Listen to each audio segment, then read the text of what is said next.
bit more basic workflow discussions, really kind of, understanding where your markups are, how to place them on the page, how to get everyone on board to a certain degree. Today we'll be a little bit more into the workflows themselves, and we'll cover a bit of best practices, but still will have to be a little bit generalized just because of, obviously, a diversified audience. I will say I like a open forum discussion, so if there's questions, if you like, hey, pull up, what was that, or how did you do that type of thing, or what if you try to do this, that type of thing. Feel free to interrupt, ask questions, and we'll go about it from there. So with that, one last quick question: is anybody new to Bluebeam at all? That's totally fine if you are. I'm not going to do the this is the interface and everything this time around, which is. But we've got other resources to be able to cover that as well. But I think you'll like what you see. And if there's questions afterwards, feel free to let me know. This is fairly quick-paced. I'm not going to talk at you the whole time. Most of the time we'll be in the software. So, with that. So here's the list of new features with 2016. We covered a couple of those yesterday, namely Legends and Batch Markup Summary. So these three bottom ones, Revit plugin enhancements, basically, and we'll go deeper into that, but basically Bluebeam Review has a native plugin into Revit as well as AutoCAD and several other modeling softwares. But the Revit plugin specifically got enhanced quite a bit to kind of expedite some different workflows and things and pull out a lot of that smart information that you have kind of housed in your Revit model, and pull it into the PDF world where you can distribute it with everyone. Tags and drawing logs are two that kind of tie with each other, and so those are really about kind of organizing your documents. A lot of times when you have a PDF, you have a lot of really important information, whether it be in a title block or some other location in the content of the page. You need to be able to harness for document organization or whatever else it may be. And then actually creating a table or a drawing log itself. Now, it doesn't have to be drawn specifically to these documents you're working with, specs, or all sorts of other items as well. So that table or data that's on the page, drawing that out into a functional workflow. So with that, those are the new features, but we will be covering some other items as well. We'll start with compare and overlay, basically automating the comparison process between revisions and drawings, for example. Touching on batch functionality, it's a really, really neat workflow to be able to automate all of your document processing in a number of different ways. We'll touch on the linking specifically, kind of creating a navigable drawing set. We'll get into Studio projects and Studio sessions. For those of you that don't use Studio, basically it's a cloud collaboration platform. You can host all of your documents. You can work in a live environment. I'll have Amy and Drew over there help me out with that as well. And then, assuming technology works for me, I got an iPad up here that we'll have someone else in the room joining with me as well. Again, tags and drawing logs and the Revit plugin, which we'll touch on. That being said, I'm going to dive into the software. Any questions at this point? All right, so into the software. So we're going to start with compare and overlay. A lot of times when you have a drawing revision of some sort, whether you have a Rev 0 and then a Rev 1 comes around, you need to understand what has changed over the course of that revision. You need to make sure that your commentary is getting picked up, whether it be a consultant or an architect who's saying I need this change made in the model, or it's a contractor out in the field to say, if I'm going to have to change something as the project's being built, whether it's a change order or whatever else it may be, I need to understand that information. I need to understand it quickly. In the old world of standing above a drawing table, and I used to do this when I was miserable, with your wide format drawings, paper format, you literally just flip back and forth, and is this right? Or you try and lay them over the top of each other. You stand at a light table, and you shine behind the paper. Those days are gone, thank goodness. So with that, we'll dive into the document menu and then comparison. So from here, you have two options, compare and overlay. and they're exactly what they sound. So we're going to start with compare. And I get to pick 2 documents that I want to be able to see what is different. And this process will actually automate for me and basically kind of stack the content of the pages. All right, go into, let's find some comparison files. So I'm going to pick an original file, first floor plan south, and then a revision of that same file. So the revision comes out, it's Rev 1 of this first floor plan south. I need to understand what's changed, you know, or walls or doors or whatever else it may be. Obviously this is architectural drawing, but it could be anything.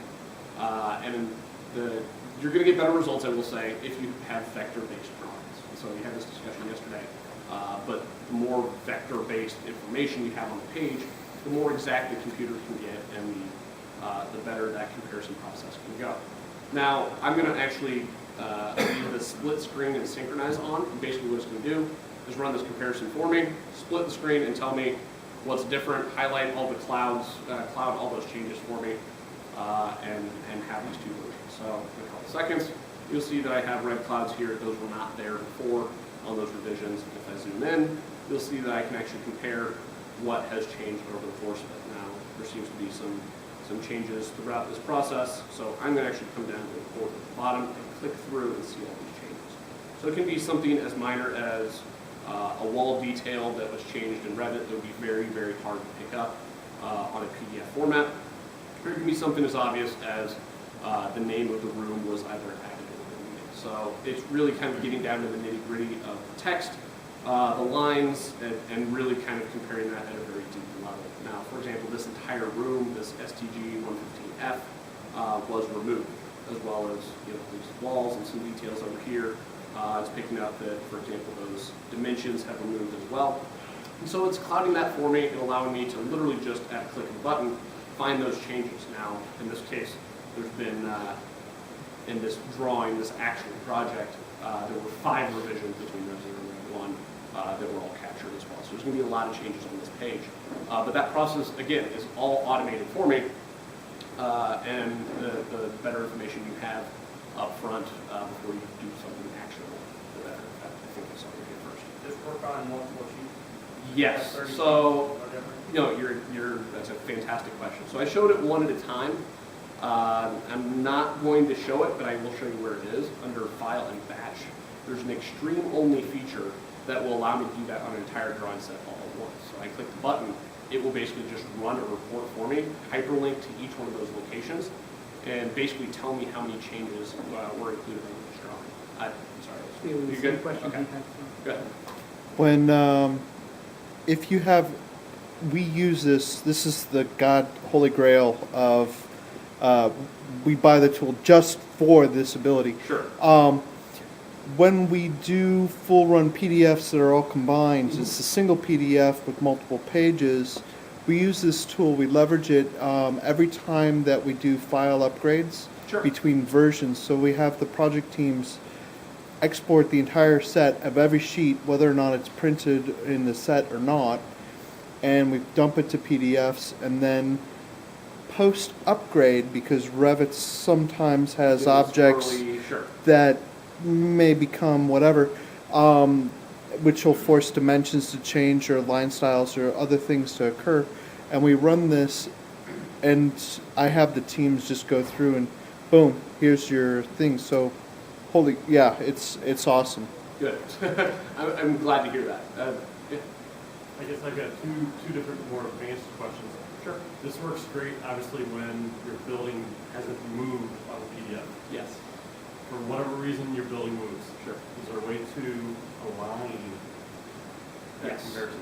So I'll answer your first question, and then I think you have something else. So there's actually this option to pick points, and that will allow me to pick basically 3 building corners or whatever it may be, and that will triangulate and only compare the section of the drawing that you want. Now, whether it's a detail that's in this corner that happened to move over here, or it's the whole building on a plan view shifted just like a 1/4 inch, and if you don't want it to flag the whole thing, it will triangulate that as well.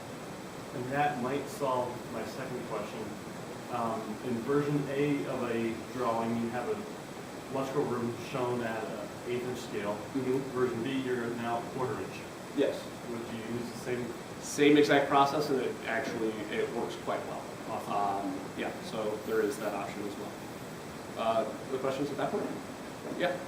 So that's for architectural stuff. What about on the civil side, like site stuff, where you don't have fixed object, roads are shifting all over the place? Is it for that, or? I would say it's a little bit more restricted in that, like, when a contour line is not going to be as structured, those types of things.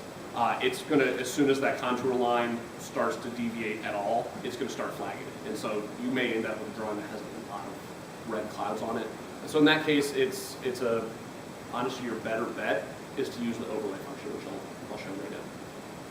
So in that case, instead of comparison, and I'm gonna go ahead and split the screen here.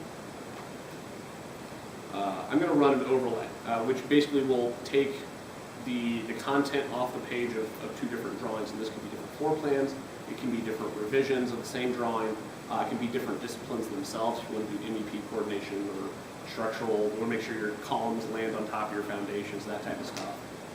That whole process can be done directly from here as well. Now I'm going to go ahead and remove these two that are already in here and add a couple of files. So first one, second here. I got a question in this set. Yeah. During your overlay, if you had a sheet that was added, like a detail sheet in the beginning of your set, can you pick? Like I know you can pick all sheets. Can you say, I want on this set to add a blank sheet in for sheet or 3 or something?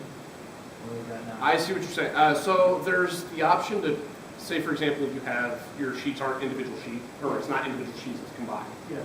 You can come in, select that particular file, maybe it's 100 sheets, select modify, and under pages, you get to pick maybe 1 through 15, and then 25 through 27, and then blah, blah, blah. But you would need to know what those numbers are of those pages to allow them to match up with what you want. Now, you just go the other way around from what I was trying to do. Yeah. You just take that extra sheet out of your next time. correct. Now, the compare dialog allows you to actually go through and kind of preview those matchups one by one. I don't give you a list, a 201 match with 201, and then you go down the list and this one looks squirrely, let's remove it, that type of thing. So the batch dialog is probably better for you in that. So I'm going to pick,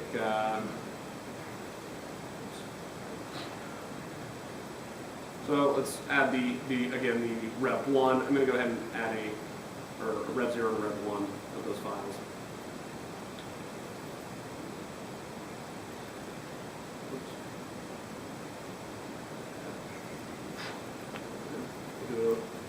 Rev 1, same file, south side of the building, and I'm going to color them red and green. Nice little Christmas theme here. And they should match up quite well. Again, I have the option to go ahead and align points if they're not squared away, but in this case they should be. So I'm going to go ahead and click OK. Again, it's going to strip out both of those, and where those two lines overlay, it's going to show up black, and which is, again, completely intentional. I'll pop open the Layers tab so you can see. The Rev 0 and the Rev 1, I'm going to go ahead and scroll in and see, you'll see a lot of this looks black, which is good. But if I go ahead and turn one of those layers off, you'll see it shines through red or green.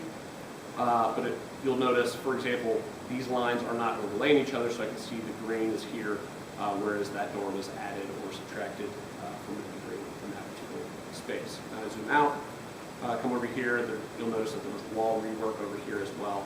And so it's easier to identify in that case. Now, in the case of civil, that's probably a little more ideal in that case. Questions at this point? Cool. All right. Again, I'm going to mention the batch functionality to be able to do this. They are extreme-only features under overlay and compare. I'm going to hop into batch link, which again is an extreme-only feature. But this allows me to basically create an applicable drawing set, basically pull out anything that's a cut section detail or a detail call out, and be able to actually link it to that particular drawing. So I'm going to run a new link process here and add several files. I keep getting this dialog because I'm logged into Studio because I want to show that here in a moment. All right.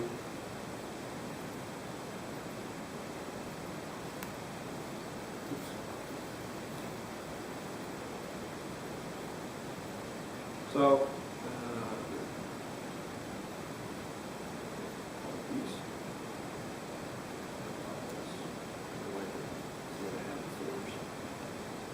all right, so I'm going to add several of these files, including a cover sheet that actually has a drawing index on the front. So, my architect was going to put a drawing index on the front. I'm going to go ahead and utilize it. So now we get to go ahead and basically pull in what type of information I want these two to match off of. So I'm going to pick a page region. So it could be, you know, a drawing number in this case is what people use for their detailed callouts. So I'm going to go ahead and pick this little snippet of the drawing, in this case a 0.00, as the region that I want to look for as a link. Go ahead and click OK and select generate. This will go through, look in that specific rectangular region on every single drawing, pull that text out into a list, and allow me to link these, and allow them to talk to each other. So you'll see here, I can kind of scroll down, and each one of the search terms is automatically pulled in. Now, I'm going to go ahead and give these a yellow fill, so it kind of pops out. I can see the links very easy. And I'm going to go ahead and click run. It's going to look for those snippets of text, so the A0.00, which nothing's going to be linking back to a general. But you'll see here that it created the 126 hyperlinks for me before I was able to finish that sentence. Finish and close. And if I come over to my links option, again, it's not going to be on page A000, but if I come down to my cover sheet, you'll notice that I have some yellow blocks here. So it's not going to have everything because I didn't have every drawing in this particular set. I just had a couple dozen, but it's getting my plans, my sections very easily. So I click on the button, it will jump me to that section. You'll notice that over here, maybe in the detailed callouts or in the notes, that I need to reference something else. Click on it. There's a cut section here. Again, I click on it, and it's going to jump me basically back through all of these individual sheets, and I can get to the details while I'm on those plan sections very easily. So, again, same process. If there's a detailed callout or some sort of cut section, and be able to see that information very easily.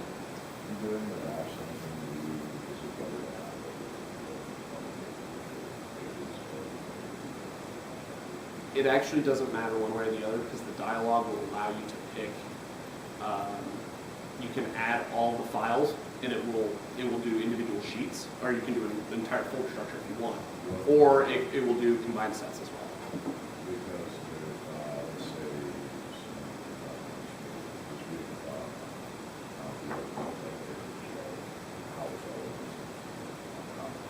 Correct. So actually, the dialog. For example, if you have a combined set, and then you go through and you hyperlink it, and it's all like one cohesive document, and then you go ahead and like later on I want to extract these out as individual sheets because it's bogging down the computer or whatever it may be. There's actually a dialog that will allow you to repoint all of those hyperlinks and make them relevant path at that point. So it actually ultimately doesn't matter, and it will go both directions with that. Now, to the point of sharing files with hyperlinks that are included. If you're just emailing a one-off file and it goes to someone's local machine, it was saved on your local machine, it's going to still try and reach your computer, and so it'll be broken at that point. But if it's shared, if these are hosted on a document management system or a network shared drive, or you share the entire folder structure themselves, because it's relative, it'll go one folder out and 7 folders in and be able to find that file location for you. Good? All right. So we're going to go ahead and hop into Studio and cross your fingers that this lovely hotel internet works. All right. So Studio is, again, our cloud collaboration platform. And I'm going to go ahead and log in under my name. I'm also going to try and log in. Yeah, the internet.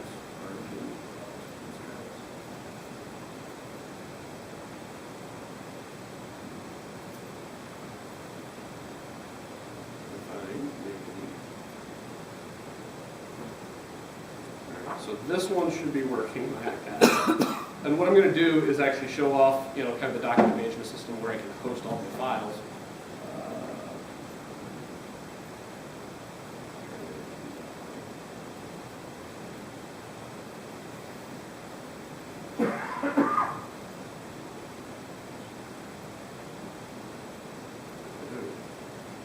Alright, I'm gonna try and get Jeff back this way, calm it down a bit.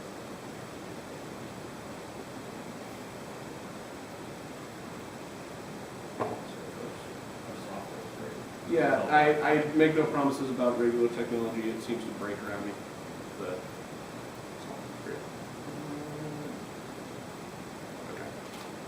Are you guys logged in on the internet? Yes. Cool. So I'm gonna have them work with me. Ah, now the internet works. Sweet. Alright. So, this is my studio. So it comes in two paths, studio sessions and studio projects. One thing I'll say, this is completely free with every license of review. Everyone basically just needs to create a login account using an email, a password, and you get unlimited file storage, all file hosting, all sorts of stuff, and a live environment to be able to collaborate with your teammates. So, in this case, I have different projects here, and I'm just going to show them off really quick. But it can be an entire folder structure of information, and it doesn't just need to be PDF. And so, in this case, I have some 3D files. I have a Revit model that's already zipped up that I can go ahead and share with people.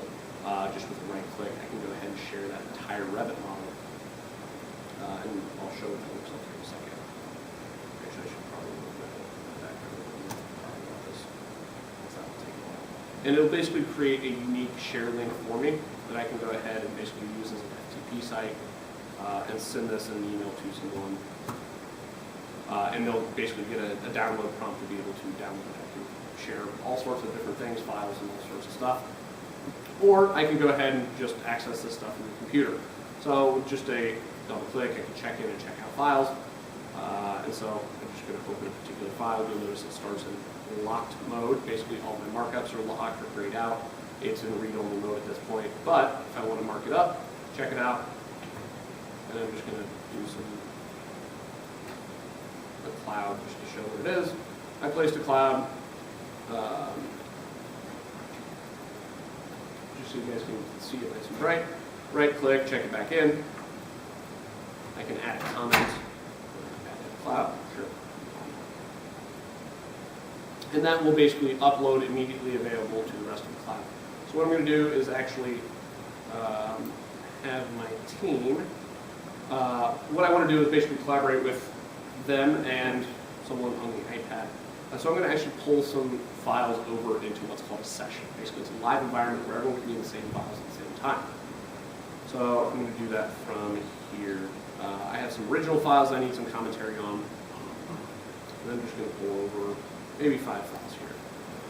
Right click, and I can go ahead and add them to a session. I'm going to call this architectural review. Sure. Click OK. And it's going to take all those 5 files and basically check them out in the project. So if someone wants to come into the project and see them, they can only work on them in read-only mode at that point. But whoever's in the session will be able to come in and work on these full time. Now I'm going to go ahead and unlock this so anyone can join. You guys, are you? You probably can't see, but I'm going to send you an invite too. So I'm going to send this to my team, so I don't have to put each individual email in there. I can do it all at once. And they will receive emails to the invite and basically, ask them to collaborate with me in the session. Now I'm just going to open up a single file here. And while that's happening, I'm also going to join from my iPad, and then does anyone willing to volunteer to play on my iPad? Tammy, you may do the Too late. Too late. So you'll notice as soon as I logged in, I have another person that I can see here that's Decker Test. That's the name of the iPad. And I can come in here and start marking it up and viewing it. In fact, it's pretty easy. You literally just click. I set up some tools and you can place them wherever you want. Got it? I'll play. All right, cool. There's pins and tools there on the right. And what I'm going to do is I'm going to be on one side, and you'll notice that this orange bar keeps flashing because people are joining and doing different things. Yeah, Laura Flame, who's actually in Chicago. So we can be doing, all sorts of stuff, and food desks. Sure. But if I want to be able to communicate with the rest of my team and basically kind of have a chat or a chat window, I can follow individual people and basically screen share. So, are you ready? You want me to follow you around? That might be All right. dangerous. So, my hand's off the wheel, and now Tammy is on the iPad driving, and I can have a conversation with her. I can be in the same room, I can be on the phone, or I can be in the chat window and say, nice X. And nice smiling, sure. Awesome. Okay, so thank you. Now I can kind of take back my screen, do some other work anywhere else in the drawing, and if for some reason I come back in afterwards, I need to track all that information as it's taking place, I can just click on any one of these line items and it's going to take me to that spot on the page. So I can do that not only for my markups, but anyone else's as well. So for example, Amy Clausel is adding a plus here. I'm just going to click on it, and that was the view that she had when she made that markup, and you'll notice that it actually highlights that particular markup for me. Now, a nice markup, Amy. I can actually change it, and that's completely intentional because she now has the ability to know that what she's placing on the page will then be communicated to anyone. I can't accidentally delete it, even though I'm the administrator of this particular project. But what I can do is, one, I can go ahead and set a status. I accept that. Maybe that's something that needs to be taken care of. I can reply to it, right-click and reply and say, yes, or should be left hung. Sure. Now that's not going to change any of the physical appearances, but what it will do is show up in the markups list at the bottom. So you'll see here that not only is there a line item for Cloud Plus, but there's a reply here at the bottom, which basically becomes an email chain for that particular markup, so you can see the workflow that says that Amy had, authored that markup at that date and time, and Nick Decker has a reply at this date and time as well, and what was that commentary as well.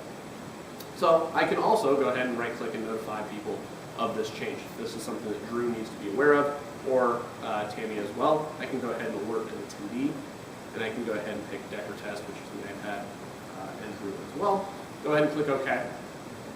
And you'll notice again that there's a notification here in this records list that says Nick Decker alerted these individual people to that particular item. So if someone were to notify me, wink, Drew, okay. I get an orange flashy bar here in my notifications.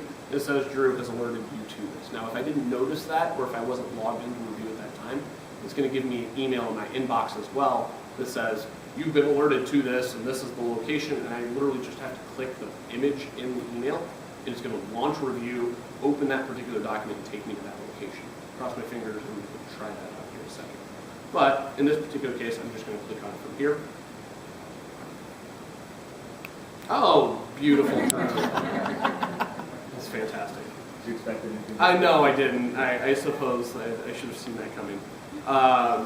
So, a very easy way to be able to communicate and collaborate in live time. So that's not when you're doing a submittal review or really any other type of review, you need kind of that waterfall approach of individual people to come in and have a conversation, but it's only one at a time. Now, as the administrator of this project, I can go ahead, click open, invite the people that I need, and go take a coffee break, and they can come in and have that conversation organically as their meeting schedules and work schedules allow, and they can be, staggered work schedules and in here at the same time or not, and still have that conversation and make it traceable. So, for example, if I were out in the field and I didn't have internet access as well, I could go ahead and unplug. I'm going to go ahead and work offline here. And just go ahead and continue to work. Now you'll notice that the records list basically freezes up. I'm not going to see anything else change. And I'm just going to put some dummy clouds here. And I'm just going to make a point. And you'll notice that they're kind of lined up here in the pending window. Basically, I'm unplugged from the session. Everyone else is still able to come in and work.